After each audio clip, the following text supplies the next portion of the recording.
सबसे पहले हमारे जो प्राइम मेंबर्स हैं उनके कुछ सवाल ले लें, जितना भी टाइम हमारे पास है उनको एड्रेस करने की कोशिश करते हैं। शुभजीत राय जी कह रहे हैं कि can you add cans take now for medium term, मतलब मध्यम अवधि का नज़रिया है तो क्या इसमें खरीदारी करनी चाहिए? 2 दिन में 3 दिन में बहुत अच्छा ये स्टॉक चल चुका है, 3,3100 के आसपास से 3600 तक का मूव हमने स्टॉक में बनता हुआ दिखा है। वरुण जी, अगर आप हाँ बोलते हैं मीडियम टर्म के लिए तो टारगेट भी जानना चाहते हैं ये। जी बिल्कुल, यहाँ पर निवेशित कर सकते हैं। देखिए संदीप जी, यहाँ पर प्योरली ऑन टेक्निकल बेसिस आप अगर बात करेंगे तो 14 मई वाली कैंडल आप देखेंगे तो करीबन 20% डाउन था, गैप डाउन ओपन हुआ था स्टॉक, और उसके बाद लगातार 2 महीने से आप देखेंगे तो एक ट्रेडिंग रेंज में है, करीबन 3450 से लेके 3100। कल के सत्र में आप देखेंगे तो काफ़ी बड़ी कैंडल थी, 12% के अराउंड बड़े वॉल्यूम के साथ। तो एक क्लियर कट ब्रेकआउट है और ये ब्रेकआउट सस्टेन हो सकता है, और करीबन जो गैप जोन है करीबन 3800 और 4050, ये दो टारगेट बन सकते हैं। स्टॉप लॉस आपका जो थोड़ा सा डाउन साइड पर रहेगा करीबन 337075 के अराउंड, वहां पर एक स्टॉप लॉस मेंटेन करके यहाँ पर बिल्कुल आप एंट्री कर सकते हैं शॉर्ट टर्म के लिए। ठीक है, ओके, परफेक्ट है। गगन अधिकारी जी कह रहे हैं, ये हमारे नए मेंबर हैं, 25 अगस्त की एक्सपायरी वाली IEX की लोकेशन इन्होंने 135 रुपये की स्ट्राइक वाली कॉल ले रखी है, 3 रुपये 77 पैसे पर। IEX की 25 अगस्त वाली 135 रुपये के स्ट्राइक वाली कॉल है, 3 रुपये 77 पैसे पर। क्या करेंगे? 135 राइट? यस।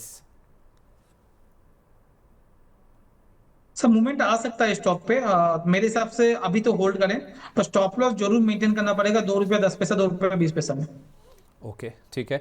वरुण जी, इनके पास ऑयल इंडिया OIL, इसके भी 460 रुपये की स्ट्राइक वाली कॉल है, 13 रुपये 50 पैसे पर, 25 अगस्त वाली ऑब्वियसली। इसमें क्या करें? जी होल्ड करके रख सकते हैं। देखिए क्रूड में आप देखेंगे तो लोअर लेवल्स पे एक बाइंग आई, और यहाँ पर क्रूड अर्निंग्स पे आई थिंक बाकी है, और क्रूड में थोड़ा सा मोमेंटम तो बना रहेगा, क्योंकि जो हमने बात कर रहे हैं तो ट्रम्प साहब 80-85 के अराउंड आता तो ईरान और ट्रम्प साहब कुछ ना कुछ कर देते, 90 के अराउंड में लेके आते हैं। तो यहाँ पर क्रूड में एक अच्छा बाउंस बैक है और एक रिवर्सल भी आ रहा है। तो क्रूड में जब तक यहाँ पर एक मोमेंटम बना रहेगा, ऑयल इंडिया में एक मोमेंटम बना रहेगा, और जो पैटर्न्स बन रहे हैं करीबन 470-480 तक के टारगेट आ सकते हैं, तो बिल्कुल होल्ड करके रख सकते हैं। ओके, ठीक है, परफेक्ट है। तो इसको आप चाहें तो होल्ड करके रख सकते हैं। IEX को भी होल्ड कीजिए, OIL को भी आप होल्ड कीजिए। गगन जी, आपके लिए राय ये निकल के सामने आ रही है। अच्छा, कुछ और हमारे जो दर्शक हैं, जो प्राइम मेंबर्स हैं, मनमोहन जी का सवाल एक पहुंचा है हमारे पास, SSWL में प्रॉफिट बुकिंग कर लें क्या? इन्होंने स्टॉक्स ले लिए हैं, पहले पूछ रहे थे कि ब्रेकआउट हुआ है, इसमें एंटर करना चाहिए नहीं करना चाहिए। Lokesh sir, SSWL steel ship wheels 247 रुपये पर 1000 शेयर हैं, मुनाफा वसूली कर लेनी चाहिए अगर इस दाम पर लिया है तो? नहीं, अभी भी होल्ड करें इसको। जल्दी मुनाफा वसूली ना करें, और आपका भाव बहुत नीचे लेवल पे है तो बहुत अच्छी बात है। 288 285 के बीच में स्टॉप लॉस लगाइए, जो यहाँ से 15 रुपए नीचे है, स्टॉप लॉस लगा के होल्ड करें। अगर मैं जो सोच रहा हूँ वो सही है तो ये स्टॉक आपको 350 प्लस दिखा सकता है। ठीक है। कुलवीर सेखों जी ये कह रहे हैं कि मारुति और बजाज ऑटो दोनों में मुझे 15% के आसपास का प्रॉफिट मिल रहा है, क्या करना चाहिए? बुक कर लेना चाहिए सर? वरुण जी। जी देखिए, मारुति की अगर बात करेंगे तो मारुति में एक फ्रेश ब्रेकआउट आ रहा है, 14,000 के अराउंड यहाँ पर एक 200 SMA और एक बैंड था करीबन 12,800 से लेकर 13,900। अगर आपको कोई थोड़ी पैसों की जरूरत नहीं है, जल्दी नहीं है, थोड़ा आपका मीडियम टर्म व्यू है, तो बिल्कुल यहाँ पर होल्ड कर सकते हैं। 13,750 या 13,450 आपका जो रिस्क रिवॉर्ड है उस हिसाब से स्टॉप लॉस मेंटेन करिए, और यहाँ पर मारुति में बने रह सकते हैं। बजाज ऑटो की अगर बात करेंगे संदीप जी, तो बायबैक के पहले हमारी गई बार बात हुई थी, और यहाँ पर अर्निंग्स के बाद भी हमने करीबन 10,400 के अराउंड एक बाई की अपॉर्चुनिटी देखी गई थी, और करीबन 12,000 के लेवल बन सकते हैं। अभी भी वो टारगेट इंटैक्ट है, करीबन 11,500 के अराउंड चल रहा है। अगर हो सके तो 50% आप बुक कर सकते हैं अभी, और 12,000 का 50% वहाँ पर एक बार बुक कर सकते हैं, 12,000 का टारगेट बन सकता है। ठीक है, ओके। अथर्व बनर्जी जी कुछ दिन पहले ही हमारे साथ ये हमारे नए मेंबर के रूप में जुड़े हैं। एक तो गोदावरी पावर, इनके पास 300 शेयर हैं, और विप्रो कह रहे हैं कि विप्रो भी 300 शेयर इनके पास है, और केडी ग्रीन आई थिंक 75 रुपये के प्राइस पर है। When to average and target for short term view, I think ये प्राइस ही बताया इन्होंने। GPIL का भी 300 का प्राइस है, विप्रो का भी 300 का प्राइस है लोकेश सर, और केडी ग्रीन इनके पास 75 रुपये के रेट पर है। जानना ये चाहते हैं कि क्या इनमें एवरेज करें, अगर हाँ तो इनके टारगेट क्या होंगे, व्यू इनका शॉर्ट टर्म का है सर?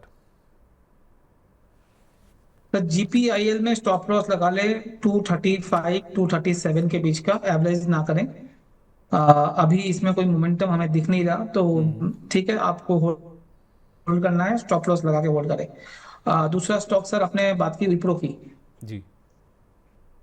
विप्रो भी 300 में लिया इन्होंने, 300 तो गया ही नहीं था कभी सर। सर इन्होंने या तो क्वांटिटी लिखी है जैसे नहीं नहीं, 300 तो बहुत पहले गया था मतलब। हाँ, तो 300 क्वांटिटी होगी सर इनके पास फिर, क्योंकि इन्होंने लिखा है Godavari power 300, Wipro 300, KD green 75। 300 गया था सर, काफी दिन हो गया, मतलब आई तो बिलीव फिर 300 गया था 2025 में। चलो ठीक है, मैं भी उन्होंने खरीदा उस टाइम पे। हाँ, अभी आप इसको होल्ड कर सकते हो, इस भाव में बुरा नहीं है। ये क्योंकि आईटी में बूम भी आ रहा है, तो हो सकता है 220 230 तक आ जाए, तो रिव्यू जरूर करा लीजिए उस टाइम पे आगे क्या करना है।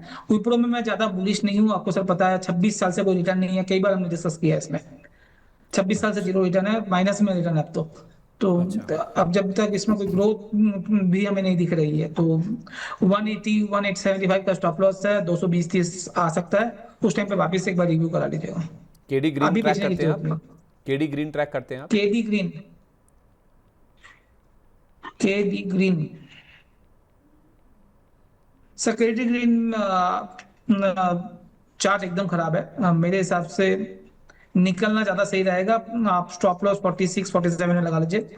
तीनों स्टॉक का सर चूज जो किया है ना सर, मुझे ज्यादा अच्छा लग नहीं रहा है। तो प्लीज, मोमेंटम तो है ही नहीं। और ग्रीन एनर्जी में सर एक दिक्कत ये है, आने वाला एक, जैसे हमने आईटी में बात कर रहे थे लास्ट 2 साल से सर, कि आईटी नहीं लेना चाहिए, अब लास्ट 1 1.5 महीने से हम आईटी की बात कर रहे हैं। अब हम बात कर रहे हैं ग्रीन एनर्जी वाले स्टॉक्स, आने वाले 2 3 क्वार्टर नहीं लेना है। ठीक है। यहाँ पर ओवर सप्लाई है हाँ। बहुत ज्यादा, तो यहाँ पर कोई मूव आपको दिखेगा नहीं, चाहे वो वाड़ी देख लो, वाड़ी का रिजल्ट देख लो, चाहे वो ग्रीन के जितने भी स्टॉक आप देखोगे, वहां कोई मूवमेंट नहीं दिखेगा आपको, वारी की तो इनफैक्ट मार्केट में बात ओवर सप्लाई डाल है। हाँ, वारी की बात आप कर रहे हैं सर, वारी के रिजल्ट्स आए हैं, रिजल्ट्स का रिएक्शन आज हम देख रहे हैं कि स्टॉक पर देखने को मिल रहा है।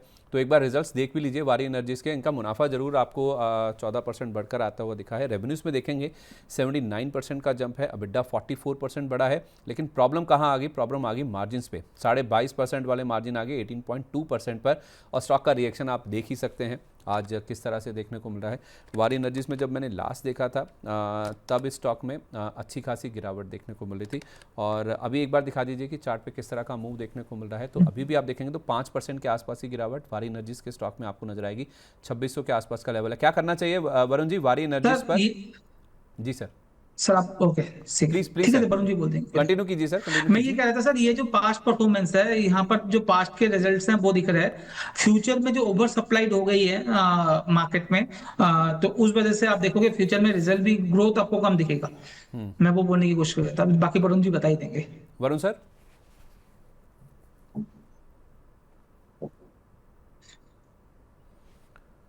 वरुण जी आप आई थिंक म्यूट हैं।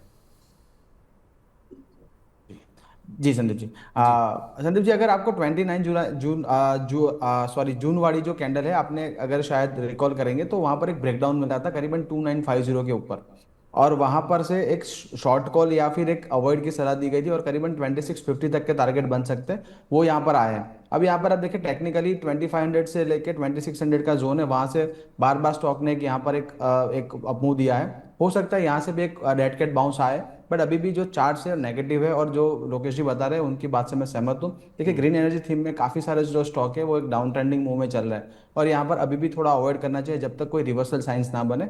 2500 अगर आपके पास लॉन्ग टर्म के लिए है तो 2500 would be the last stop loss. उसके नीचे और डाउन साइड पॉसिबल है, क्योंकि चार्ट्स खराब हो रहे हैं, और यहाँ पर जो पास्ट में जो परफॉर्मेंस हुई वैसी रेप्लिकेशन की आप सोच रहे, तो थोड़ा सा यहाँ पर टाइम लग सकता है, तो एक स्टॉप लॉस मेंटेन करके चले।